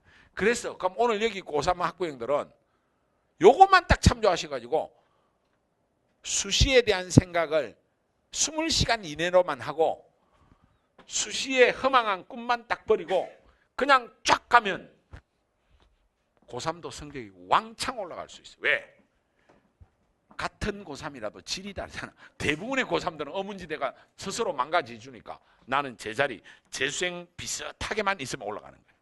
그래서 제가 우리 학원의 연합반 고3반에 들어가서 마지막 60일 전략 특강을 할 때 뭐라고 하는 줄 압니까? 주제가 이거예요. 재수생처럼 하랍니다. 재수생처럼 하라. 너희들 하는 거는 이랬는데 재수생들은 이렇게 한다. 재수생처럼 하라. 그리고 재수학원 정규반에 들어가서는 어제 제가 광주에서 그렇게 했는데 고3처럼 하지 마라. 이게 답이에요. 학습 전략이 간단해. 자, 여기 재수생들 570명 있지? 너희는 답이 이거야. 고3처럼 하지 마라. 딱 답 나왔지?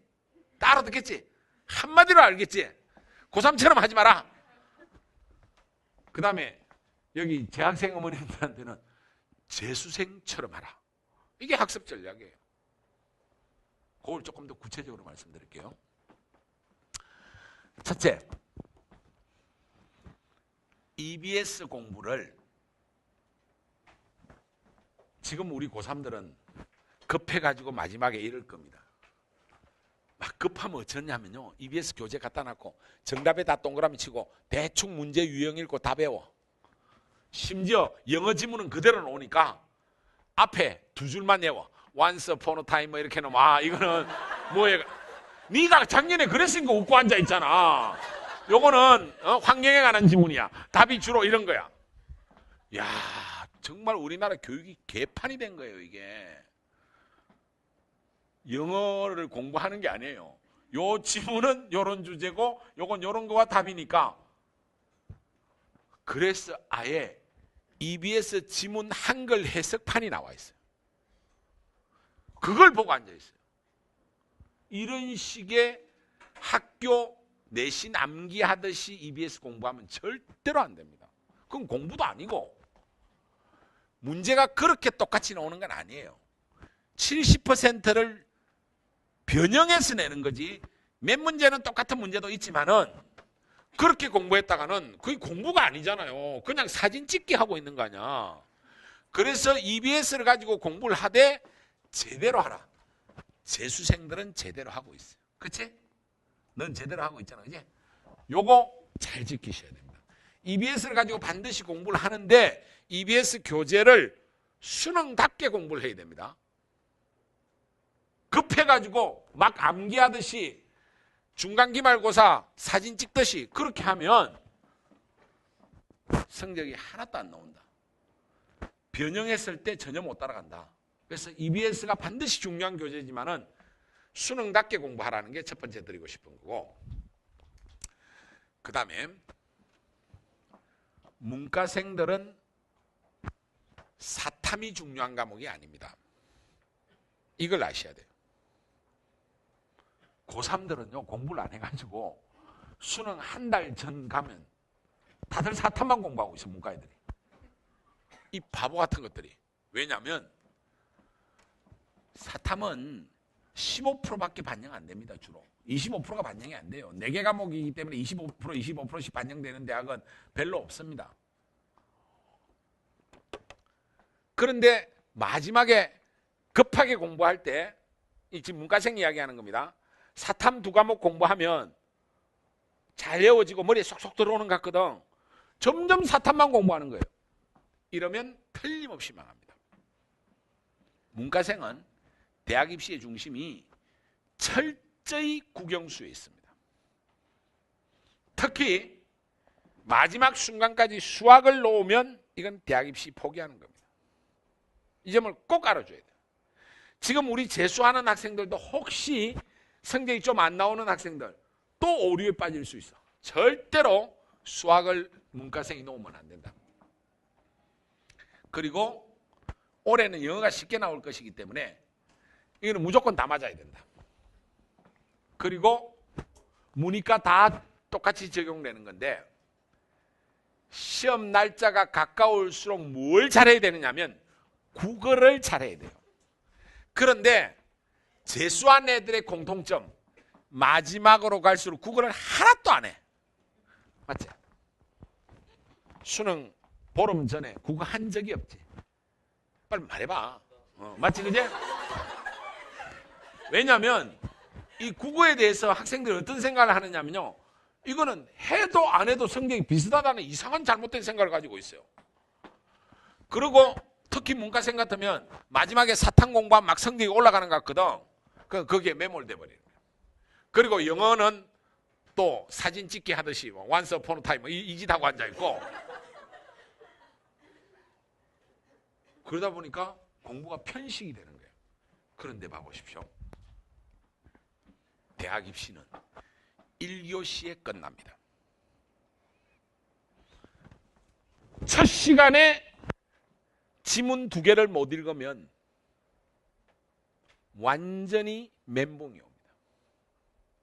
재수한 학생들 중에 상당수가 1교시에 시험을 잘못 치르고 시간 조절 실패해가지고 우왕장하고 진땀 팍 흘리고 온몸이 후들후들 떨려요. 2교시를 어떻게 치는지 몰라. 그럼 끝나는 거예요. 시험에 가까울수록 아주 중요한 게 뭐냐면 얼마나 많이 어떻게 공부하느냐 하는 것도 중요하지만 시험에 가까우면 시험에 강한 수험생이 돼요. 그럼 시험에 강하려고 하면 1교시를 잘 쳐야 된다. 1교시를. 그래서 저는 30년 동안 늘 강조해왔던 게 수능 마지막 한 달 전에 늘 우리 학생들한테 어떤 이야기 하냐면 1교시에 완전히 승부를 내야 된다. 그래서 수능 일주일 전에는 국어 공부량을 가장 많이 올려야 된다. 그 1교시에서 승부를 완전히 내버리면 요즘 또 쉽게 내잖아. 이번 9월달처럼 내면 큰일이야. 다 맞아야 돼. 1교시에서 3개, 4개 틀렸다면 한 4등급 나올 수도 있죠, 이제는. 대책이 없는 입시가 됐단 말이에요. 그런데 이걸 생각을 거꾸로 해봐. 쉽게 내면 대한민국에서 누가 가장 불안할 것 같아? 에? 공부 잘하는 애들이 다 불안해요. 왜? 2개 틀리면 스카이 대학 못 가는 일이 벌어진단 말이에요, 이게. 그래서 잘 들으세요. 이 이야기도 아주 중요한 이야기인데 최근에 특목고 애들을 주요 대학이 많이 뽑아주려고 막 특혜도 주고 막 별짓을 다 하고 있지만은 시험이 쉬워지면서 과학고, 대원외고 이런 애들이 엄청 쫄고 있어요. 야, 이거 수능 가지고는 아차 하면 대학 못 간다고 생각해요. 그래서 주요 외고나 특목고에서는 대학 입시를 수시에다가 올인시키고 있어요. 이 이야기는 무슨 말이냐면 정시에 성적이 좋은 애들이 씨가 말라버렸어요. 그래서 지난번에 내 여기 와서도 이야기해드렸는데 평균 2등급 연대공대 합격자들이 작년에 속출했어요. 사실입니다. 메가스터디 계열사 사장 아들이 4323으로 건국대 경영학과 추가로 합격했다고 내가 알려드렸어요. 정시 카트라인이 주요 대학을 중심으로 해서 폭락하고 있다는 사실을 알아요. 왜? 공부 잘하는 애들이 정시까지를 못 기다리는 거예요. 아차 하면 망할 것 같으니까. 그래서 특목고 애들이 또 아주 우수한 자사고 애들이 수시의 안전 하향을 많이 때리고 있어요. 이 이야기는 상위권 학생들 중에 가감하게 끝까지 버티면 아주 대박이 날 수 있는 그런 입시로 바뀌어버렸어요. 그래서 호랑이한테 물려가도 정신만 차리면 산다 그랬잖아요. 이 입시에서 아무리 내한테 불리하다 하더라도 돌아가는 상황을 종합적으로 보면 유리하게 작용하는 게 몇 군데 있어. 그걸 내가 활용하면 돼. 쉬운 수능은 공부 아주 잘하는 애한테 악재다. 공부를 어중간하게 하고 좀 하는 애한테는 엄청난 기회다. 지금 9월 모평, 6월 모평 쉬운 과목끼리만 조합을 하면요, 니도 다 맞을 수 있을 것 같지, 그지? 이번 9월 모평에 국어 잡고 수학은 6월 거 잡고 그렇잖아. 수업 메가스터디에서 전국 수석 나올 수 있다니까. 이게 입시가 그렇게 가고 있어요. 그래서 이야기 약간 옆으로 갔는데, 고3처럼 마지막에 개념 없이 문과생이 사탐 공부나 드립다 하고 국영수 손 놓으면 망한다. 수학의 중심은 끝까지 가져가야 되고 입시 마지막 시점에는 국어에서 완전 승리를 해줘야 된다. 1교시는 만점으로 끝내야 된다. 아시겠습니까? 자, 이과생들은 수학 가탐이 절대 갑입니다. 이건 답이에요. 그 자체가 수학 가탐을 반드시 잘해야 되고, 이과생도 마지막 보름 동안은 국어에서 만점 전략으로 최고조 전략을 만들어내야 돼. 그렇게 해서 마지막에 가서는, 마지막 일주일은 입시의 중심은 국어에 있다는 사실을 꼭 기억해 놓으십시오. 우리 여기 재수생들이 내가 작년에 재수했던 중요한 이유는, 올해 재수하게 됐던, 작년에 떨어지게 됐던 중요한 이유가 마지막 일주일 동안 국어를 등한시했기 때문이라는 사실을 꼭 기억해야 돼. 다 등한시했잖아. 맞지? 그치? 문과생이야? 대단하게 사탐이나 하고 앉아 있었잖아. 사탐 하지 말라는 이야기가 아니야. 그런데 이런 식으로 하면 안 돼요. 이것도 중요한 건데, 마지막에 갈수록 특히 재학생들이 허무한 짓을 많이 하는데, 그동안 공부를 제대로 안 했단 말입니다. 우왕좌왕만 하고. 이 고3이라는 걸 잘 분석을 해보면요, 공부를 열심히 하는 계절이 아니에요. 시절이 아니에요. 공부에 대한 고민과 관심과 대화와 걱정이 많은 시기가 고3이야. 공부에 대한 고민과 근심과 대화와 관심이 많은 시기가 고3이에요. 이거 누가 한 말이냐면 제가 쓴 고3 혁명에 그렇게 써놨습니다. 내가 20년간 고3 상대를 해보니까 이 새끼들은 공부는 안 하고 맨날 공부에 대한 관심, 걱정, 대화, 공부만 머릿속에 가득 차 있는데 공부를 실제로 안 해. 맞지, 그지? 고3 때 그랬잖아. 근데 이게 네 잘못이 아니야. 너희 엄마도 그랬어. 어머니들도 고3 때 그랬다니까요. 그쵸? 이게 다 유전된 거야. 근데 재수하면 애들이 좀 달라져요. 내가 생각해보니까 작년에 정말 허망한 일을 했거든. 제대로 공부를 해요. 그래서 이기는 거예요. 근데 공부 안 한 애들이 늘 관심, 걱정, 고민, 대화 이런 것만 하던 애들이 마지막에 꼭 이런 짓을 합니다. 수능 60일 또는 한 달 딱 남으면 한 달 총정리 마스터 플랜 뭐 이런 거 짜가지고, 예를 들어서 동아시아 사는 누구 강의를 듣고 뭐 이렇게 쫙 해가지고 마지막 한 달 동안에 학교에서 수업도 제대로 안 하거든요. 야, 수업도 안 하고 다 자습이니까 충분히 공부할 시간 많다 이래가지고 막 PMP에 온갖 인강 남아가지고 하루에 막 10시간씩 듣고 앉아있어. 그러면 막 머리에 쏙쏙쏙쏙 들어오는 것 같아. 벼락치기거든요. 그리고 인강 강사들이 강의를 유리하게 아주 잘한단 말입니다. 듣고만 앉아있어도 쏙쏙쏙쏙 다 들어오는 것 같아. 사탐 4, 5등급 나오던 애가 강의 들으면서 이야 이러다가는 2등급 나올 것 같은데 아니야 1등급이 나올지도 몰라. 또 중간에 강사가 이런 또 사기를 쳐. 내 강의를 듣는 학생들은 대부분 다 1등급을 받은 걸 제가 확인했습니다. 이런 사기꾼 같은 새끼 어디 있어. 다 그런 이야기를 자주 해요. 이것들이 꼭. 그럼 막 그게 괜히 업대가 나도 선생님의 제자가 되겠습니다 뭐 이런 식으로. 마지막에 인강 7갑을 하고 자빠졌어요. 그리고 또 어머니는 애가 그렇게 공부하니까 야, 뭐 신형 PMP도 사주고 강의도 넣어주고 하는데 가산만 탕진하고 나중에 1, 2등급 기대했던 등급이 도리어 평소 4, 5등급 나오던 게 수능에서 6등급 더 받아온다. 네 이야기지, 그지? 그렇지, 그지? 제가 솔직하게 말씀드리는 거예요. 내가 우리 강사들한테 뭘 요구했냐면요, 2년 전에. 마지막 순간에 학생들이 인강을 너무 많이 듣는 거는 수능을 망치게 되는 일이다.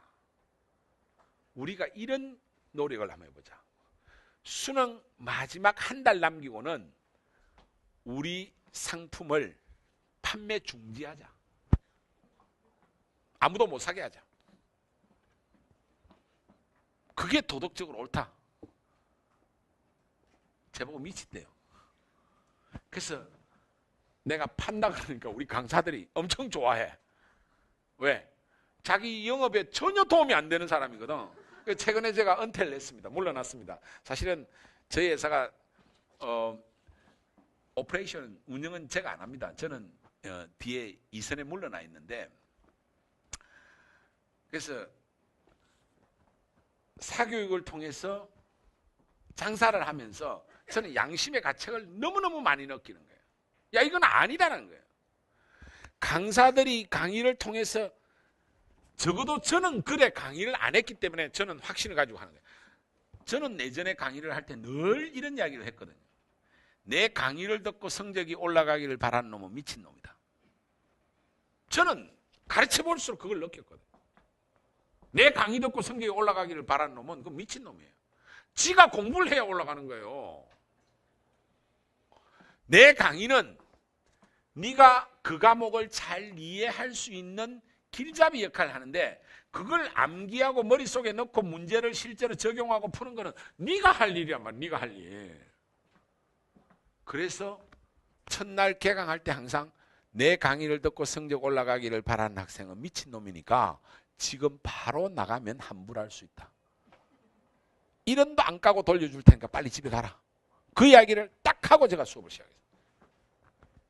그런데 요즘은 그렇게 하는 놈이 한 놈도 없어. 강사들이 다 내 강의를 들으면 합격했고, 내 강의를 들으면 논술로 합격하고, 내 강의를 들으면 다 1등급 받고.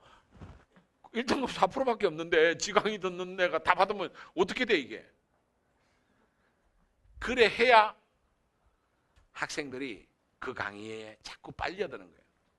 거기에다가 제가 말씀드릴게요. 여러분들 잘 들으십시오. 대부분의 사교육의 인강 사이트들이 물건을 파는 방식이 한 개씩 팔아야 되는데 잘 안 팔리니까 선생님 패스해가지고 1년에 모든 강의를 다 들을 수 있는데 30만 원 얼마 이렇게 팔아버려요. 별로 보지도 않고 애들이 몇 개 안 봐요. 근데 또 마지막에는 돈 주는 게 있으니까 막 담아가 막 보는 거야. 수능 한 달 전에. 다 그랬잖아, 그지? 이게 철저히 장사 논리에 학생들이 사기당한 거란 말이에요. 충격적이죠. 제가 이 말 하니까. 진실입니다. 그래서 지금부터 수능 때까지 꼭 필요한 인강은 있을 수 있어요. 내가 모르는 걸 보완하기 위해서. 예를 들어서 수학을 듣더라도 만약에 A 선생의 강의를 요만큼 샀다. 다 들으면 안 돼. 내가 정적분의 무한급수 부분이 약하면 그 부분만 자세히 듣는 거예요. 수열의 점화식의 어떤 부분이 약하면 그것만 딱 듣는 거예요. 진짜요. 인강을 듣는다면 꼭 필요한 걸 집게로 몇 개만 딱 골라 들어야 돼요. 필요한 단어만.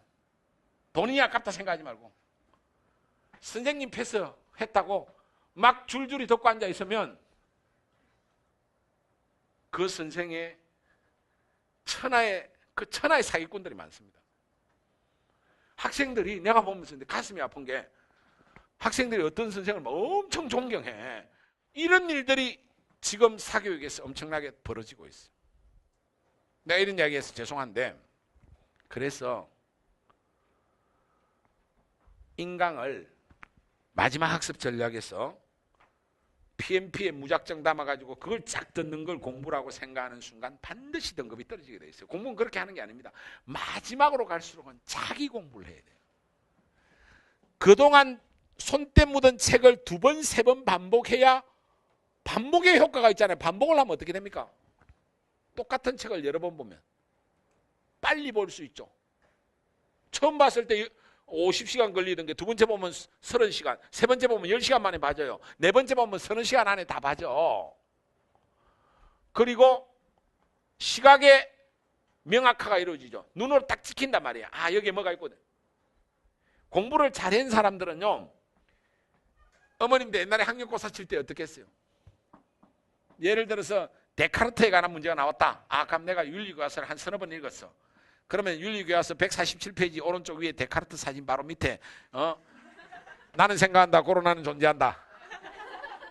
요게 데카르트가 모든 것을 의심한 결과 얻어낸 명석판명한 진리인식의 초석이야. 이게 그의 방법 서술에서 아주 유명한 방법적 해이야. 그게 몇 줄에 교과서에 여기 탁탁탁 보여. 아, 요거 방법적 해이. 내가 동그라미 치놨던 것도 기억나고. 문제 읽으면 그냥 답이 탁 찍혀. 그렇게 공부하는 거예요. 원래 그게 반복이란 말이에요. 동일한 교재를 가지고 반복해서 공부를 해야지. 그래서 내 개념이 확실하고 그것이 시각적으로 딱 머리에 찍히고 완벽하게 내 몸에 피와 살과 같이 되는 게 그게 공부인데, 요즘은 다들 가짜 공부를 하고 있어. 그냥 귀로 듣고, 야, 어떤 선생 진짜 강의 잘하네. 야, 저 선생 1년 수입이 얼마일까? 저거 벤틀리 타고 다닌다던데. 얘들이 이상해져 있어, 이게. 그러니까 성적이 떨어질 수밖에 없어요. 진짜 공부한 애는 몇 놈 안 돼요. 어머니 아버지들은 애들 대학 보내려고 엄청 애를 쓰고 그동안 사교육비에 수천만 원을 썼는데, 학생들은 전혀 노력 안 했고 헛돈 썼고 그 돈 가져간 놈은 대부분 다 사기꾼이에요. 그거 아셔야 돼요. 늦었지만은 남은 60일 동안에는 인강은 최소화해 주십시오. EBS도 최소화해야 돼. 내가 직접 손으로 쓰고 정리하고 외워야 돼. 그리고 엉덩이로 딱 붙어서 하루에 10시간 이상씩 꼿꼿이 앉아 있는 것, 그것이 유일한 학습 전략이다. 아시겠습니까? 이렇게 하면 이번 수능에서 기적 같은 결과가 오히려 나올 수 있습니다. 왜? 다들 어문짓을 마지막에 하기 때문에, 다들 망가지기 때문에 올라가기가 쉽다. 마지막으로 제가 한 가지만 이야기하고 마치겠습니다. 2달이면요, 지금 이 쉬운 수능에서는 충분한 시간입니다. 정말 기적을 만들고도 몇 번을 만들 수 있는 시간입니다. 마지막 시점에 제가 항상 옛날 제자 한 명이 생각나는데요. 이 마지막에 기적을 만든 제자들이 많이 있는데, 그 중에 제일 기억에 남는 제자가 1993년, 얘들 태어나기 전인데 94학번이죠. 94학번에 김종환이라는 제자가 있습니다. 3년 전에 제가 결혼식 주례도 해줬던 제자인데,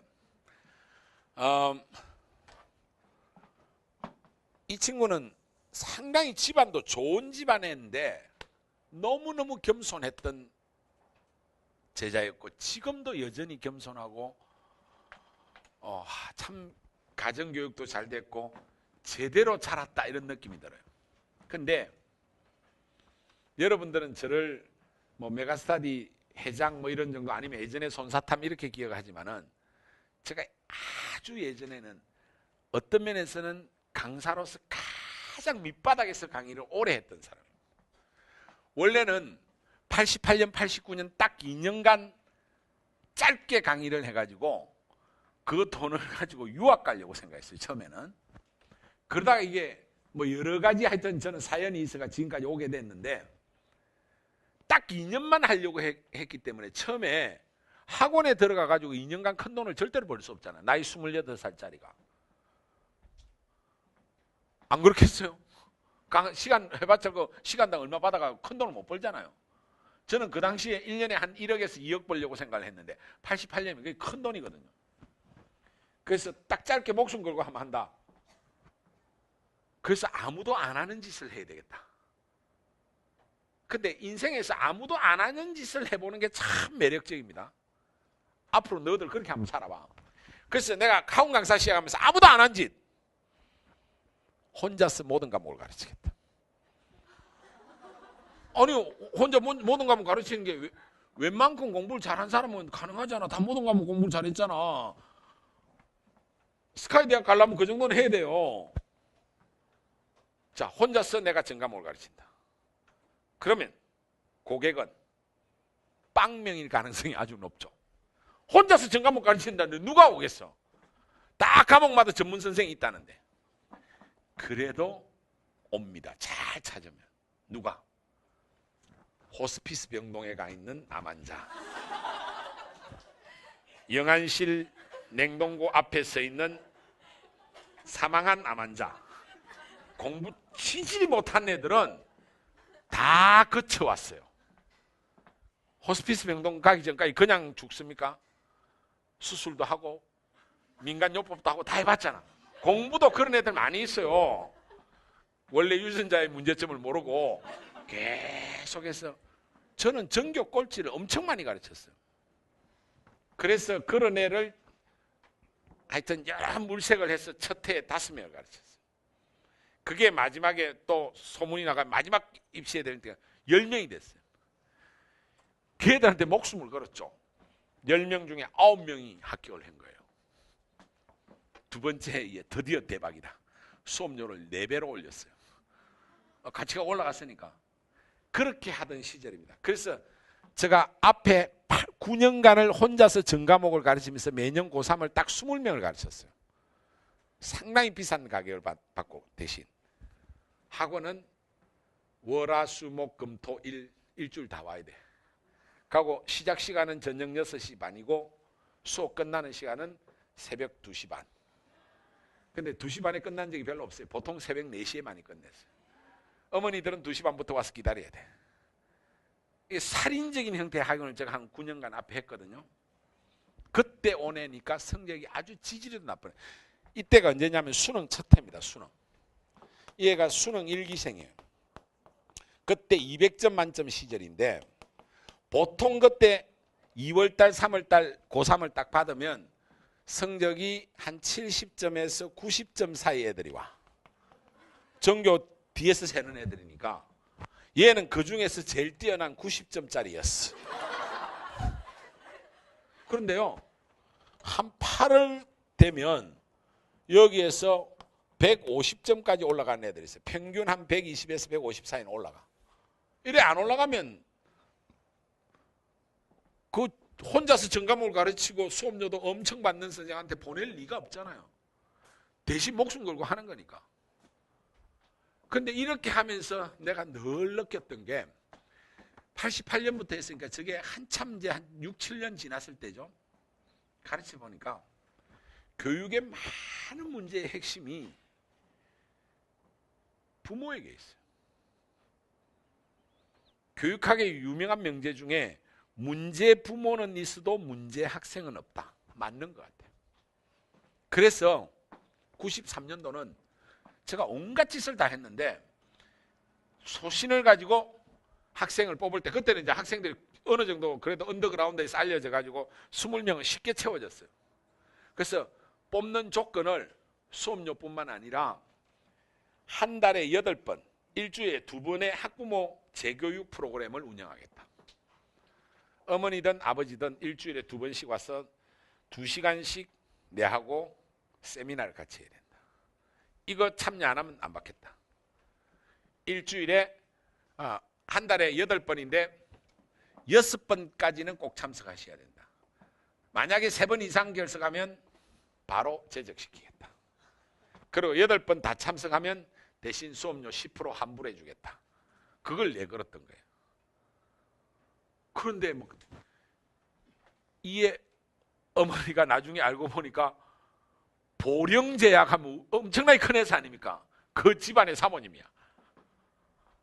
아주 잘 나가는 집안에 뭐 초당대학하고 그 가문이 보통이 아니더라고. 그 당시에 현직 장관 부인도 한 명 있었는데 무조건 시킨 대로 해야 돼. 그리고 일요일 날 아침이 되면 2명씩 조를 짜고 학원 청소는 어머니들한테 시켰어요. 학원 청소 난 안 한다. 네 새끼가 더럽히니까 네가 와서 치워라. 이게 맞잖아요. 학생이 치우든지. 학원 청소를 왜 학원에 해줘야 돼? 교육인데. 이제 그런 생각을 가지고 있던 시절에 소수의, 근데 학부모 재교육 프로그램에 항상 이 자리에 딱 앉는 어머니야. 김종환 어머니가. 근데 이 학생이요, 다들 이 성적이 올라가는데 8월 말에 성적이 그대로 90점이야. 미치겠네. 얘 혼자만 안 올라가는 거예요. 근데 가장 어머니가 열심이고 아무 말 없이 시킨 대로 다 하는 어머니예요. 나 그래서 이 어머니는 뭐 집안이 뭐 보통인가 그렇게 생각했어요. 나중에 알고 깜짝 놀랐는데 8월 말에 재교육 프로그램 끝나는 마지막 주에 어머니가 저한테 그러더라고요. 선생님, 우리 종환이 때문에 걱정이 많으시죠? 성적이 너무 안 올라가서 너무 죄송합니다. 야, 이런 학부모가 진짜 제대로 된 학부모예요. 성적이 안 올라가는 게 사실 엄마 책임 맞아요. 성적이 안 올라갔어요. 다른 애들 다 올라갔는데 우리 애만. 다른 데 같으면 학원에 가서 따지고 난리가 날 건데 이모니 미안하대요. 그러면서 한다는 말이 너무 걱정하시지 말고 정 안 되면 초당대학 가면 된대요. 초당 전문대학이에요. 그기가 우리 집안이 하는 대학인데, 그래서 어머니 거기는 왜 가고도 남습니다. 전문대인데 하니까 그러면 혹시 대불대학은 갈까요? 가능할까요? 그러더라. 집안이 그 목포 쪽이거든. 대불대학 왜 그러신다니까. 아, 거기 우리 다 집안인데 대불대학 정도, 예, 그 정도는 가능할 겁니다. 그러면 됐어요. 그냥 대불대학 가도 됩니다. 이러더라고. 와, 제가 가르치면서요, 이런 어머니는 거의 못 보고 보통 뭐 따지고 난리치는 어머니인데 저는 마음이 너무 아팠어요. 사실 그 전까지는 이 어머니 볼 때마다 성적이 안 올라가니까 이제 그만 좀 학원 그만두지 않냐 이런 생각도 해봤어요. 제 발로 나가면 내가 책임을 면할 수 있으니까. 그런데 도리어 이렇게 하니까 엄청난 책임감이 들잖아요. 그래서 얘한테 정말 혼을 다해서 가르치고 이야기를 했는데 9월 달에도 9월 말에도 역시 90점. 미치겠는가. 얘는 정말 열심히도 해요. 또 직접 풀어보라면 꽤 풀어. 근데 시험만 치면 저 점수를 받아오는. 근데 10월 초 어느 날이었어요. 딱 수능 한 달 남은 날. 이 날을 제가 생생하게 기억하는데 여러분들도 이러면 이와 같은 결과가 나올 것이기 때문에 내가 이 이야기를 마지막으로 드리는 거예요. 딱 수능 한 달 남았는데 얘가 서울고 다니던 애인데 지금도 강남이 그렇고 아마 대부분의 고등학교 그럴 건데 수능 한 달 정도 남기면 수업을 별로 안 하거든요. 한 3시쯤 되면 집에 보내버려. 3시쯤 딱 집에 와가지고 한 달 딱 남은 기념으로 이발관에 가서 머리를 완전히 밀고 빡빡 깎고 학원에 5시쯤 왔어요. 얘가 일찍 6시 한 반까지 오면 되는데 5시쯤 딱 오더만은 들어오는데 눈빛이 이게 달라요. 아주 형형한 눈빛이 그냥 저가 움찔해서 뒤로 물러났다니까. 예, 눈빛이 너무 강렬해가지고. 그리고 학원 전체 크기가 요거보다 작거든요. 20명 가르치니까 조그만한 교실이니까요. 딱 교실에 들어가더만 가방을 딱 놓더만 가방에서 뭐를 딱 꺼내는데 이만한 띠를 한 30장 꺼내는 거예요. 여기에 다 프린트를 해온 거야. 프린트 해온 내용이 뭐냐면 한 달이면 세상을 바꿀 수 있다.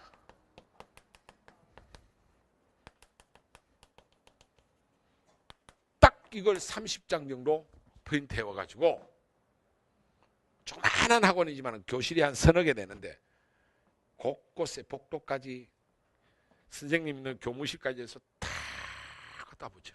한 30분 동안 저는 꼼짝도 못하고 딱 보고 있었어요. 딱 붙이고 와서 딱 그 자리에 앉았는데 그 자리 앉은 자세로 한 달간 정말 집중했어요. 그 자세로 한 달 동안 가더라고. 한 달 딱 지나서 수능을 쳤는데 여러분들이 이 말 하면 안 믿으시겠지만은 수학은 아는 건 풀고 모르는 건 주로 찍어서 맞았어요. 저는 지성이면 감천이란 말을 믿는 사람입니다. 얘가 수능에서 150점 받았어요. 그러면요, 요 한 달 사이에 60점인데 지금으로 말하면 120점이 올라네요. 제가 쓴 고3 혁명을 읽어보신 분은 얘 이야기를 써놨어요. 얘가 한 달이면 세상을 바꿀 수 있다. 바꾸더라고. 지금 2달 남았어요. 2달이면 세상을 뒤집어 볼 수도 있어요. 그 각오로 공부를 하셔야지 선생들의 값싼 위로와 그럴듯한 강의와 여기에 여러분들의 영혼을 팔지 마라 말이에요. 공부는 그렇게 하는 게 아니야 말이에요. 그래서 이 학생 때문에 제가 기적이 뭔지를 알았어요. 저는 어릴 때까지 기적은 신이 주는 축복인 줄 알았어요. 그래서 마리아 상 밑에 가서 마리아여 기적을, 아닙니다. 그 마리아가 기적을 주는 게 아니고요. 우리의 간절함이, 열망이 얼마나 강했으면 그 간절한 소망이 기적을 만든다. 그래서 제가 늘 학생들한테 사인해 줄 때 이렇게 해줍니다. 시그마 열망. 수학적으로 표현한 겁니다. 열망 n, n 1에서 무한대까지. 여러분들이 가지고 있는 열망을 하나하나 다 모아라 말이에요. 다 모으면 그 간절함이 그대로 이루어진다니까. 수학적으로 우리가 모든 것을 다 최대한 잘게 쪼개면, 그리고 그대로 딱 합치면, 선을 쫙 모으면 면적이 되는 거예요. 면적을 쫙 쌓으면 최적이 되는 거고. 똑같은 거예요. 우리가 가지고 있는 이 열망을 수학적으로 좀 더 이렇게도 표현해 볼까? 너희들이 K1에서 N까지 열망, 이렇게 할까? 더 쪼개가지고 요렇게 모으면, 알겠어? 더 최대한 순간순간 내가 이 과목 한 문제, 이 문제 하나하나에 대해서 간절함을 가지고 이건 내 것으로 만들고 이걸 반드시 점수화하겠다, 내 것으로 만들겠다. 그 순간순간 최대한 잘게 쪼개서 합쳐야 정확한 적분이 되는 거 아니야. 인생이 그런 거라고. 그렇게 해서 여러분들의 열망을 1초도 놓치지 않고 자기 것으로 가져가면 여러분이 꿈꾸는 결과는 반드시 나올 수 있다. 그래서 기적은 신이 주는 축복이 아니라 우리 열망의 가장 간절한 총합이다. 이걸 저는 학생들을 통해서 수없이 많이 느껴봤어요. 그런데 요즘 학생들 중에는 이런 학생보다는 손 씻고 뭔가 가만히 있어도 대학 가게 해주고, 어느 학원에 가면 될 것 같고, 어느 컨설팅만 받으면 될 것 같고, 누가 내 대신 자기소개서 써주면 될 것 같고, 인생이 이렇게 살면 안 된다. 근본으로 돌아가서 우리 젊은이들이 정말 제대로 이번 남은 60일 이 대장정에서 근본으로 돌아가고 진짜 공부 잘하는 것으로 1초 1초 열망의 끈을 놓치지 않고 여러분들이 끝까지 열심히 하면 내가 앞에 말했던 유전자다 뭐다 이런 거 다 극복하고 여러분들이 소망하는 그 간절한 결과, 그 이상의 기적이 여러분 앞에 11월 초에 수능 당일날 시험 치는 순간이 아니고 시험 치러 교문에 딱 들어가는 순간 이미 여러분들은 알게 될 겁니다. 저는요, 이형철이라는 제자는 이거보다 더 무시무시한 애가 있었어요. 자기는 수능 목표가 딱 한 개 틀리는 거예요. 3달 전에 자기 목표를 30페이지에 정리해가지고 저한테 들고 왔어요. 왜 400 받지 398.5냐 그러니까 자기 인생이 400 받을 만큼 완벽하지 않대. 신의 영역으로 남겨두고 싶습니다. 그런데요, 걔가 수능 한 달 전까지도 380에서 늘 머물었어요. 그런데 자기는 398.5를 반드시 받겠대. 수능 한 달 전에 뭘 한 줄 압니까? 딱 학원에 와가지고 선생님 어제 기적이 일어났습니다. 뭔데 하니까 다 이루었습니다. 뭘 다 이루었는데 하니까 398.5라고 새겨난 자기 목표 점수가 아침에 눈을 떴는데 한 자씩 살아와서 자기 손에 와서 잡히더라. 인간은 이런 능력이 있습니다. 그래서 야, 처음엔 저는 얘가 돌았구나 생각했어요. 너무 진짜 간절해가지고. 이게 99년도 5성원 만점 받았던 애하고 친구입니다. 한 달 동안 내가 걔를 제대로 못 쳐다보겠더라고. 얘가 정신이 이상하게 됐나 싶어가지고. 그렇지만은 걔 간절함이 있으니까 수능 전날 제가 전화를 했어요. 그러니까 선생님 걱정하시지 말라고. 틀림없이 398.5래. 도대체 시험도 안 친 놈이 그 시험 딱 끝나고 제일 먼저 그 집에 전화했어요. 그 당시에 휴대폰이 없을 때니까 걔 집으로 딱 전화하니까 7시쯤 딱 전화했는데 딱 받더라고. 받자마자 형철입니다 그러더라고. 내 목소리 듣고 어떻게 됐냐 그러니까 그대로입니다. 점수를요 이렇게 받아오는 애들도 있습니다. 그런 공부를 하는 애들은 지금 얘가 삼성전자 들어갔고 지금 벤처기업 사장입니다. 이 친구는.